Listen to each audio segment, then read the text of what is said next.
mga katropa. October 29, alas 4 ng hapon. Magsasayang ang inyong katropa sa Mahiwagang Kalan. Bago ako mag-saing, bibigyan kayo ng Bible verse. Oh, yung pinakamahalaga, pinaka-importanting Bible verse sa lahat ng Kristiyano sa Biblia ay yung sa John 3:16. Oh, John 3:16 yan. For God so loved the world that He gave His only begotten Son, that whosoever believe in Him will not perish, but have eternal life. Yan, yung Bible natin, John 3:16. Kahit anong reliyon mo, wag naniniwala ka sa Biblia. Yan ang pinakamatinding verse sa Bible. John 3:16. Sino man mananampalataya. For God so loved the world that He gave His only begotten Son, that whosoever believe in Him shall not perish, but have everlasting life. Amen. Yan. Yan 3:16 yan. Yan ang pinaghahawakan ko na Bible verse. Yan. Kahit mahirap lang tayo, may pag-asa tayong mapunta sa langit.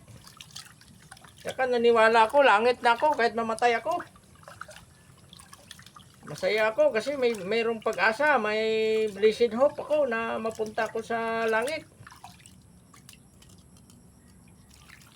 Oh, ganitong kalagayan natin pero may pag-asa. Masaya na tayo diyan, binigyan tayo ng Diyos ng regalo ng everlasting life. Kasi yung buhay pala dito sa mundo temporaryo at saka hindi masaya. Puno ng kababalagan. Puno ng kababalagan at kaplastikan at kaproblemahan sa mundo. Matindi. Oh. Ano man mangyari sa akin, yung mga video ko, yan ang maiiwan kong alaala. Sa mga mahal ko sa buhay, sa hindi ko mahal sa buhay, pwede rin kayo manood kasi marami naman diyan nanonood. Nag-aabang lang ng ating pagbagsak at pag hindi pag-asensyo. Ayan.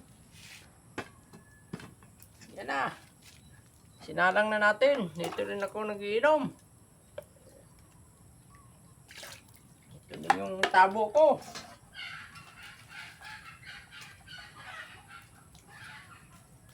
Yan, swerte kayo kung magandang ano nyo, ang lutuan.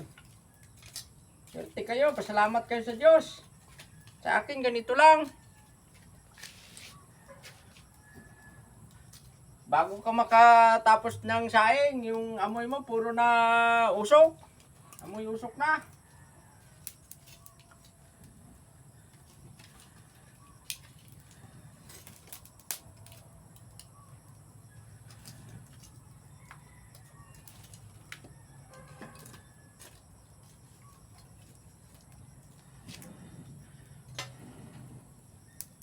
Yan na mga katrupa, nagsaing na ako.